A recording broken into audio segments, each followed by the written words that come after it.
I was sorting the old nursery logs for the sake of neatness and my own uneasy conscience when I saw the smudge of blue ink that would not sit still in my mind. The cardboard boxes had slept for years in the back of the hospital basement, down the corridor, where the air is always 5 degrees cooler and the hum of the boiler makes every memory sound like it's whispering. No one asked me to do it. I'd retired from St. Margaret's Medical Centre 2 months prior, a nurse without a unit, letting my hands look for work because my heart didn't know how to stand still. So I came back as a volunteer to catalogue what no one else had the patience to catalogue, paper that outlived its usefulness and sometimes its truth. The nurse in me still knows the shape of a ward at dawn. I could tell you which mothers were stoic and which ones needed their hands held by the way they breathed through contractions. And I remember the rattle of the warmer when the maintenance man hadn't tightened the foot. The maternity floor had given me 41 years of Tuesdays, 4 different head nurses, 3 electronic charting systems, and 1,000 paper shortcuts that lived inside people like me. Maybe that's why the paper called me back. The box label read, Nursery Logs, 1986-1988. I slit the tape with a butter knife I'd smuggled out of the staff lounge in 1998 and never brought back. The spine of a ledger cracked like a knuckle, and I was in another season. The handwriting on the first page took me a second to recognize. We always joked that Sister Helen charted like she prayed, tight loops, controlled presses, no wasted flourishes. 2 pages later, my own notations appeared. The long-tailed whys I learned from my mother in church bulletins. The smell of paper and disinfectant and dust made a brew that felt like the past caught in a jar. Here is how we tracked babies back then. Every newborn had a crib card, 2 ankle bands, and an entry in the nursery log. The entry listed the mother's name, the baby's sex, time of birth, APGAR scores, weight, and a 3-digit nursery number that matched the card on the plexiglass bassinet. The system was simple until it wasn't. Until you add exhaustion, a sudden code down the hall, a shift change where one nurse heads home in tears and another arrives 10 minutes late, or a night where the station phone won't stop ringing about a father who can't find the ice machine. I found the smudge 5 inches down the page, to the right of 7:43 a.m. It blurred a nursery number, looked like a 312 that someone had pressed over a 213. Next to it, boy, 7 lbs 2 Oz. Mother's name, Ramirez Elena, 2 lines below, an entry at 7:48. Girl, 7 lbs 1 Oz, mother's name, Riley Carroll. So similar, too similar. A 312 above a 213, a boy above a girl, weights like sisters. I turned the page, then turned back. The smudge stayed smudged. I told myself not to make drama out of dust. Charting mistakes happen. We double-check, we triple-check. Babies go home with their mothers because the bands match, because the footprints, though cliché, are backed up by redundant identifiers. I told myself this, and still felt the pinch behind my breastbone that says, keep looking. The nurse learns to listen to that pinch. It has saved more than 1 life and more than 1 license. I pulled the crib card log for that same week. It's a separate ring binder. Laminated cards with carbon copies, pink for girls, blue for boys, white for multiples. The cards for that morning were in order. 7:12, 7:28, 7:41, 7:43, 7:48. At 7:43, Ramirez, boy, 213. At 7:48, Riley, girl, 312. In the nursery ledger, the numbers were flipped. In the crib card book, they were correct. I could feel the shape of the mistake.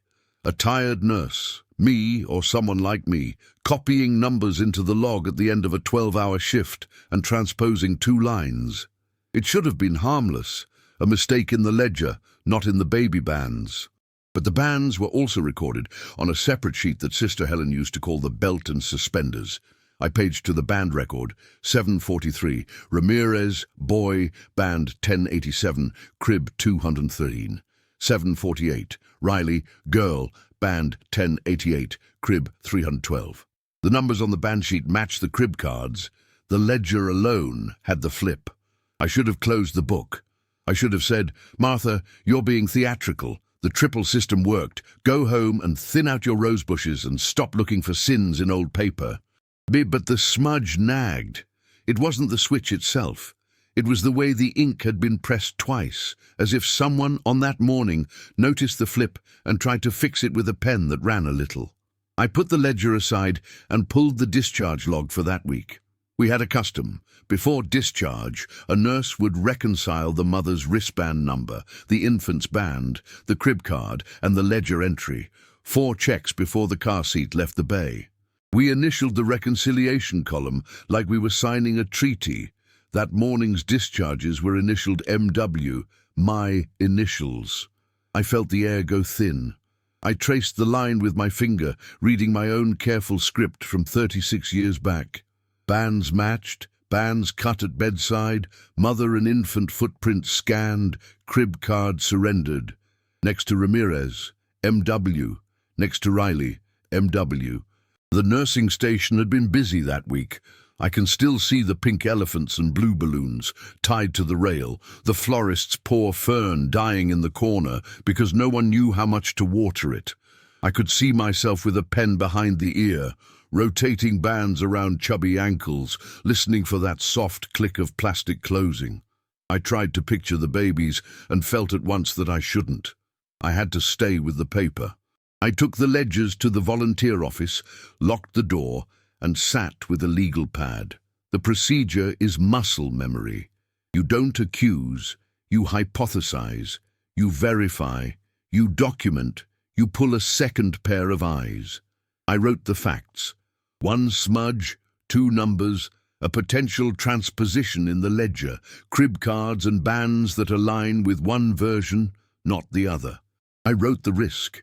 If the ledger was copied into the discharge summary without checking the bands, a mismatch could have been baked into the printed discharge sheet that went home in a mother's envelope. I wrote the counter, my initials on the reconciliation column. The belt and suspenders worked. If I was the nurse, I hope I was. I called the archive room manager, a kindly man named Vincent, who never once lost patience with my habit of handling 1980s paper like it was a newborn. "I need the original discharge summary scans for March 12, 1987, I said. "The nursery copies, not the mother-facing, and any incident notes." "Saints preserve us," he said, sliding into the chair across from me with 2 trays. "If this is about the mouse droppings," I told maintenance, "it's not the mouse droppings." I explained it succinctly. Nurses learn to place the right amount of urgency in a sentence. Too little and no one hears you. Too much and you drown the people you need. He fetched the microfilm. The scanner chirped to life, and a minute later his fingers danced with the speed only record keepers have. "Here," he said, "reconcile column. You initialed. Discharge sheet for Ramirez, discharge sheet for Riley. Both mirror the band sheet, not the transposed ledger. Looks like you caught it." The breath I didn't know I'd been holding came out on a laugh that had water at the edges. "Then we're fine," I said, but my hand didn't leave the paper. "What about incident notes? Anything about a band reprint? A crib card replacement?" Vincent frowned, then nodded to himself. "There is a note, scribbled. Hard year for pens, apparently." He handed me a half-torn incident sheet, the kind we filled out when a baby roomed in early, or a mother needed extra lactation support, or a band got wet and had to be replaced. The note said, "Shift change 700, nursery busy. Bands applied per protocol. At 0900, chart transposition noted between number 213 and number 312. Corrected on discharge sheets. Crib cards confirmed. MW." My letters were steady. The story on paper was closed, but the part of me that wears a uniform even in sleep was not satisfied. Why wasn't I satisfied? Because the babies were so close in weight. Because Elena Ramirez and Carol Riley were 2 women who, in my mind's eye, both had dark hair and the same fierce look women get when the nurse tilts the newborn to the breast and says, "This is the first kind of brave." Because the smudge in the ledger mirrored a smudge I know lives in human lives. I stayed late enough that the evening shift volunteers turned on the fluorescent lights all at once. They make everything look flattened, the way the world looks in a photograph when the flash goes off too close. I put the papers away and took my purse and walked out into a sky that had turned the color of navy uniforms. Outside, at the employee bench where we had smoked and then pretended not to smoke, a woman in scrubs was laughing into her phone. "I swear," she said, "my mother had us mixed up at least twice. We're all just guessing." That night, I dreamed what every nurse dreams when she suspects she missed something. I was at the end of a hall that kept getting longer, rolling a bassinet that kept getting heavier, with voices calling me back from rooms I could not reach. I woke before dawn with the taste of metal in my mouth and the scene in my head. The two mothers, the two babies, the blue ink smudge, and a new thought I couldn't shake. What if the mistake wasn't the transposed ledger? What if the mistake was older, quieter, born in the hour before the smudge when banns were printed and wrists were small and fatigue was a fifth nurse at the bedside? I didn't share that thought at first. It felt like pulling a loose thread you're afraid will unravel the whole sweater. But the thread had my initials, and at 72, you owe your ghosts the courtesy of a hearing. I made a list on my kitchen counter in ballpoint pen. Who to notify, how to verify, how not to hurt people while telling the truth. My list kept its voice low, but it said a hard thing. If a baby switch had happened, not a ledger flip, an actual switch, it would be a human error buried under protocols that tried their best. The only way to settle it would be DNA.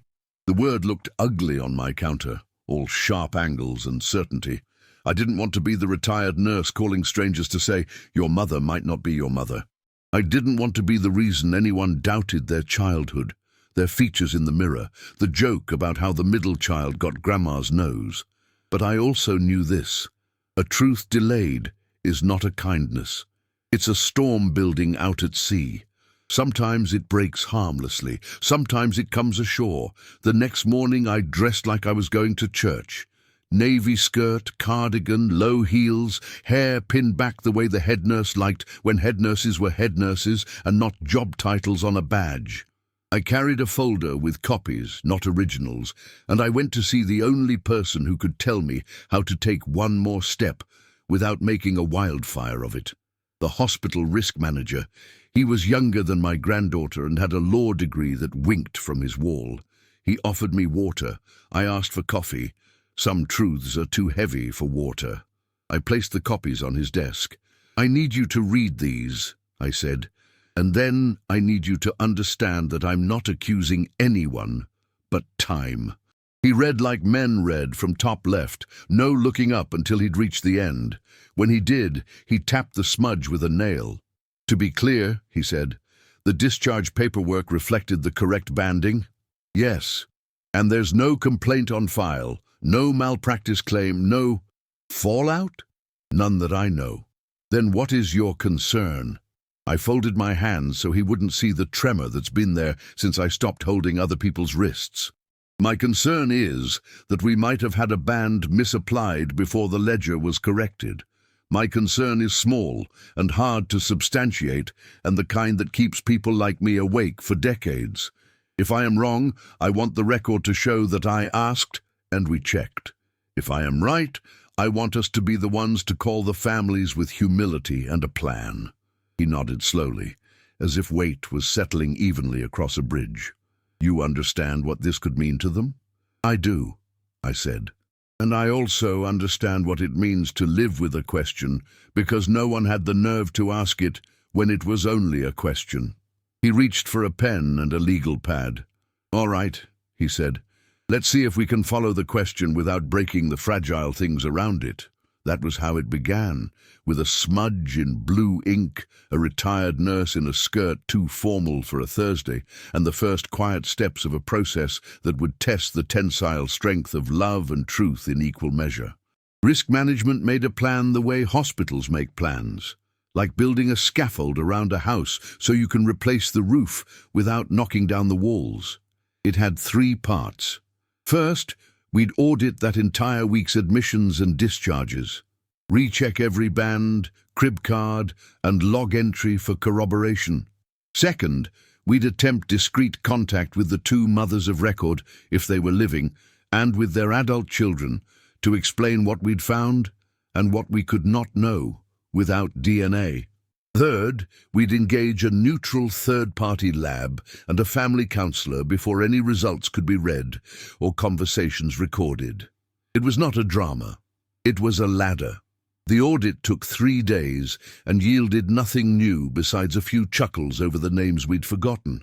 Dr. Patel, whose ties were loud enough to call a code on their own, and the unit clerk, who wore press-on nails like shields.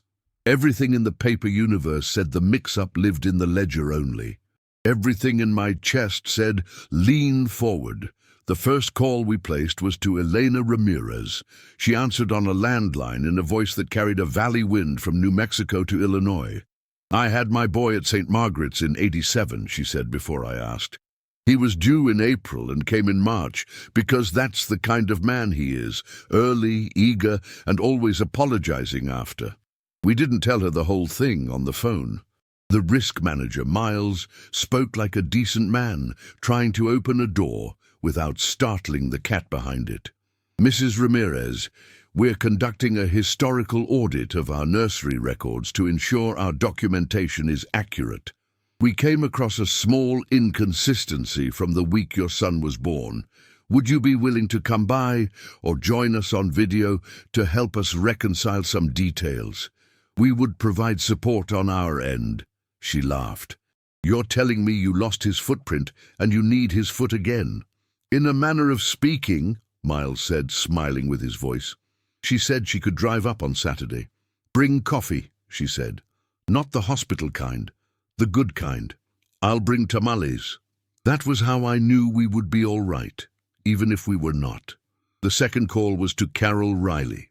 She lived 15 minutes from the hospital and answered with the briskness of women who've juggled PTA meetings and MRI results and found something solid in themselves. I had my daughter in '87, she said. Red hair. She looked like my mother the moment she wailed. I remember because the nurse said, that hair is going to break hearts, and I said, start with mine. She arrived the same afternoon in a cardigan the color of fog and sat with her hands quiet while we explained the smudge, the numbers, the possibility. She didn't cry. She didn't laugh. What are you asking me? She said, not unkindly. We are asking if you would consider DNA testing for you and your child, Miles said. We will not proceed without your consent. We will cover all costs. We will provide counseling and legal support if needed. And we will tell you everything, even if the result is that we worried you for nothing. Nothing, she repeated, a small smile like a scar. I haven't had nothing since 1987. She tapped the folder with her knuckle. Do I have a choice that matters if the truth is already sitting there waiting? You do, I said before I could stop myself. You have the choice of timing, the choice of who sits next to you when you read it, the choice of whether to let it change the way you tell your story. She studied me the way women study women to see if the softness is armor or skin. All right, she said. Let's do it properly. I adored her a little in that moment, the way nurses sometimes do the families who lean into the hard thing without theatrics. Saturday arrived cool and bright. The conference room we booked had cheap art on the walls and a window that looked out over the loading dock. Miles brought decent coffee and floral paper cups. Elena brought tamales that perfumed the law degree across the hall. Carol brought her daughter, Fiona, whose hair was indeed the red of Irish stories. Elena brought her son, Matteo, whose handshake had the firm warmth of men who know they're welcome wherever they stand. We didn't say the words switched at birth. We didn't say the words lawsuit or fault or blame. We said there was a discrepancy in a record. We said, we want to follow it all the way to the end, with you. We said, we are sorry to bring you worry, and we will not disappear if the worry proves justified. The lab tech came in with kits, like a picnic of cotton swabs. We drew cheeks, not blood. The packets were sealed with chain of custody stickers that made a neat little sound when they snapped. The counselor, a woman named Denise, who looked like an aunt you trust with your secrets, explained what would happen next. She asked the question we'd all been avoiding. How do you want to receive the results? Together, separately, on a call, in person. Elena looked at Carol. Carol looked at Elena. I watched two women older than my fear decide how to hold it. Together, Elena said. If we're going to faint, let's fall in a heap. Carol nodded. And not on a Monday, she added. No one should learn who they are on a Monday. We chose Wednesday morning, 10 days hence. Those 10 days stretched like an old elastic band and then snapped back with a sting. The hospital continued its routines. Babies were born, and mothers wore that glazed look of astonishment that never gets old. I putter-dusted the volunteer office so thoroughly that the volunteer coordinator accused me of chasing sainthood with a Swiffer. At home, I refolded my table linens and pretended it was just about creases. The night before the results meeting, I slept badly in segments, as if my heart were a washing machine that had slipped off balance. At 5:30 I got up, put on my navy skirt, and packed tissues I hoped we wouldn't need. Miles wore his serious tie. Denise arranged the chairs with enough space for knees, but close enough that no one would have to cross a desert to reach for a hand. The lab tech slid 2 envelopes across the table. Miles placed them in front of Carol and Elena. You designated me as the reader, he said, but you may read them yourselves if you prefer. Go ahead, Carol said, and Elena nodded. Miles slit the first envelope, then the second. He glanced at both, checked the identifiers, and then he did something I admired.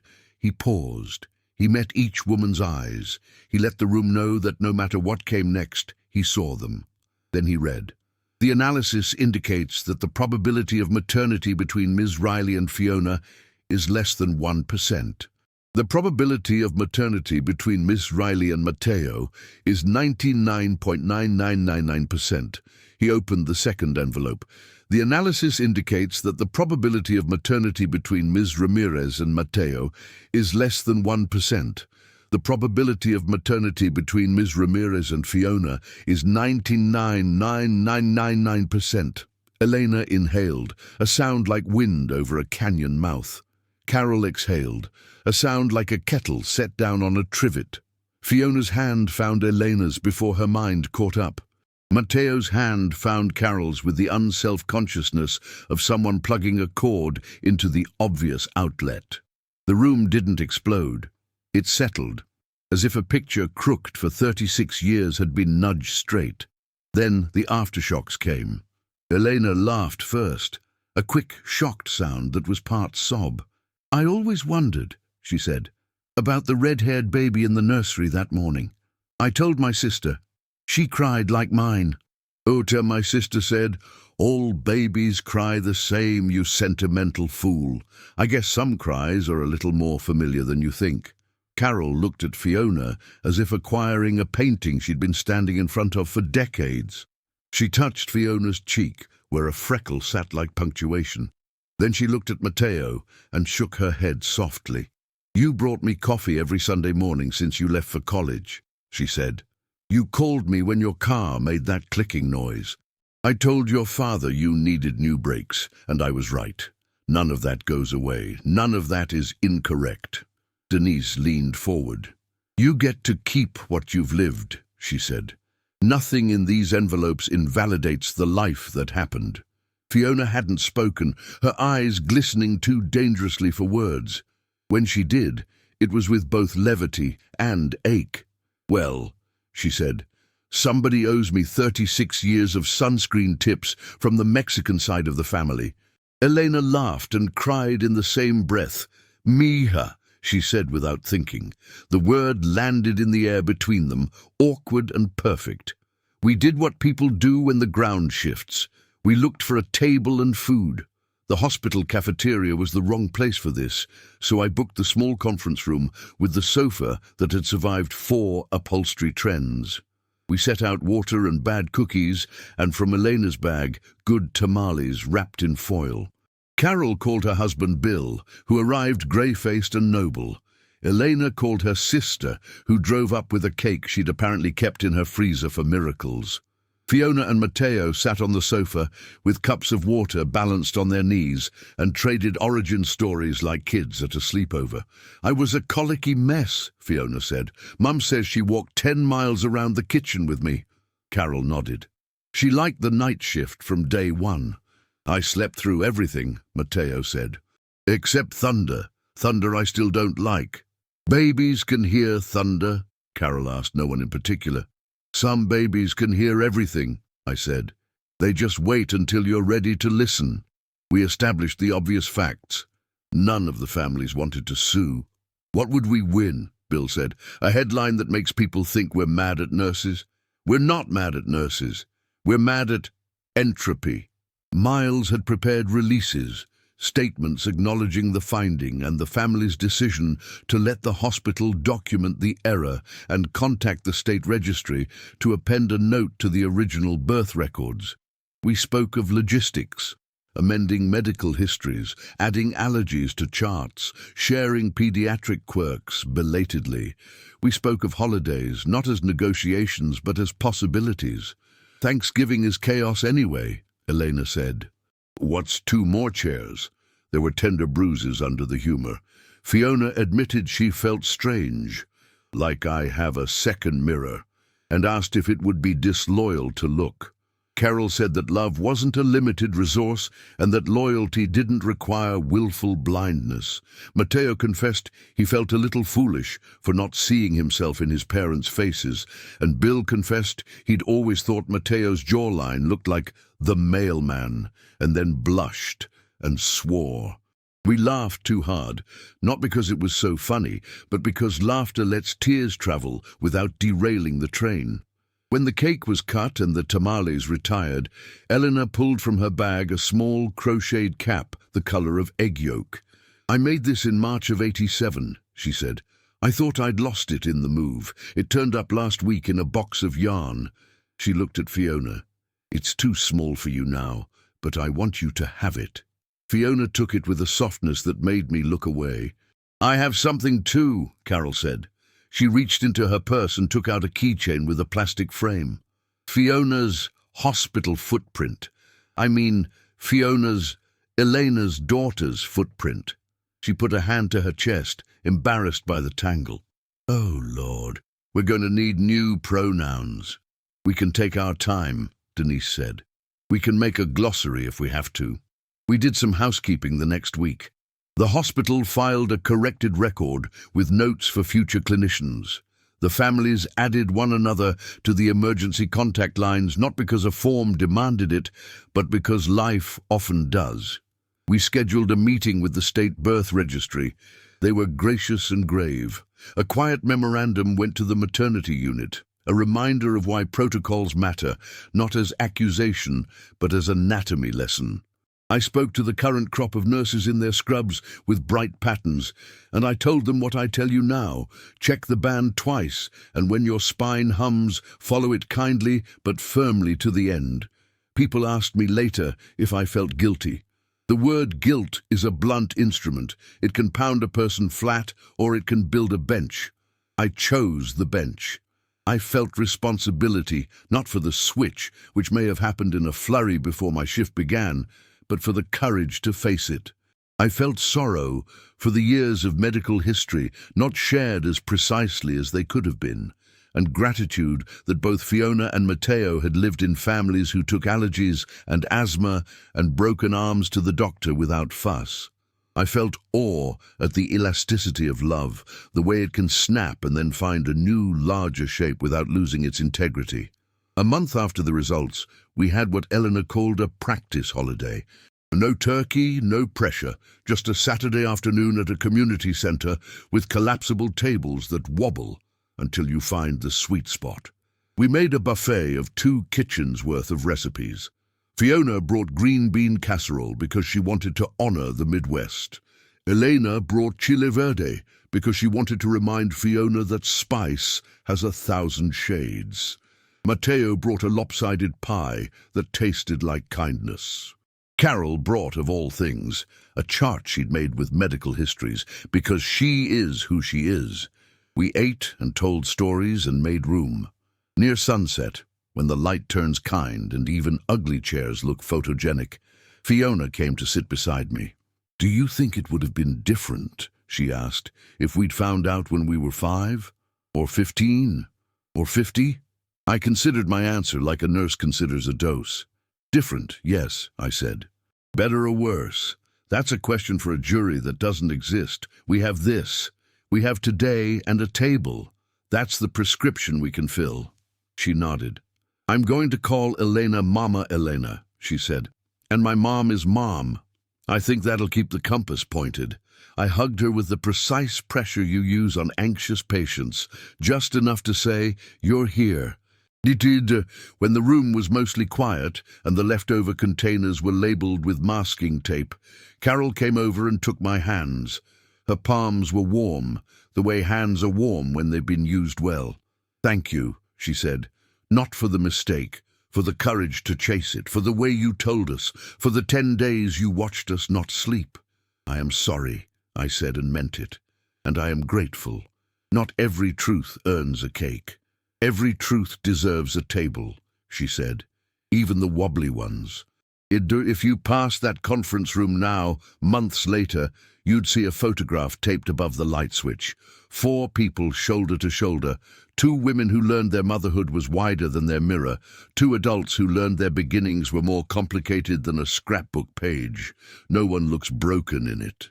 They look braced and alert, as if listening for something just outside the frame.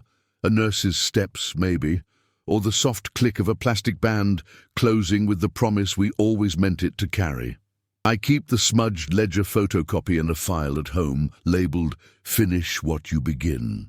On some mornings I take it out and remind myself that mistakes are not the end of the story.